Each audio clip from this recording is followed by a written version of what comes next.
range of parties that people can vote for, and yet the system itself is going to make it completely impossible to have a fair result? Well, I think there are two questions. Has politics changed and has election coverage changed? The second part is very clear. Our election coverage will never be the same again. We will never be able to have an election again without three party leaders' debates. That's probably a good thing, and that's probably overdue. Should we get some change to reflect the fact that we've got a parliamentary democracy, not a presidency? I think that's something worth looking at in terms of process.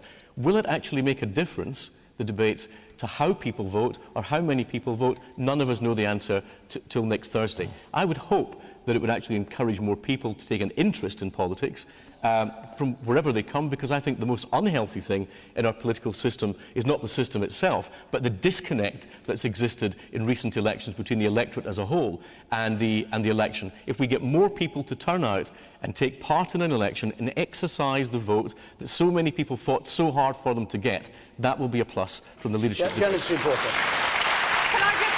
thing positive?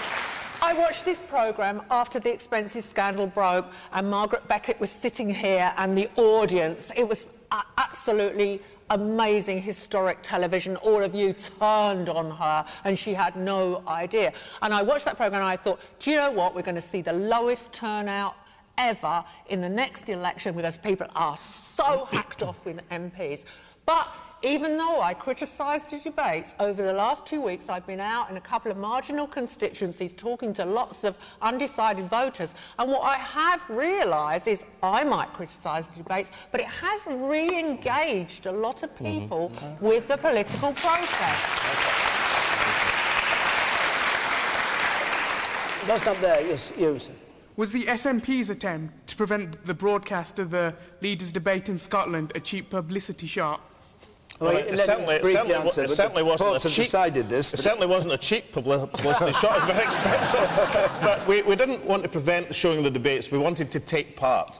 You know, we've had debates in Scotland for 20 years now, and we just wanted to take part, as indeed did our colleagues in Wales. You know, that would have been fair and democratic. Okay. But you're not standing for it. But Alex is not standing for election, is it? If you'd followed a bit more closely, we wanted the SNP to take part. Right. Any SNP representative would have done it. It was a party leaders' debate. Let's not go back into the courtroom. We have a leader at Westminster. Let's not go back into the Edinburgh courtroom. It'll be costing us a lot of money if we do. If you're into Twittering, just before we go on, and want to follow us, you probably know already, but we're at BBC Question Time.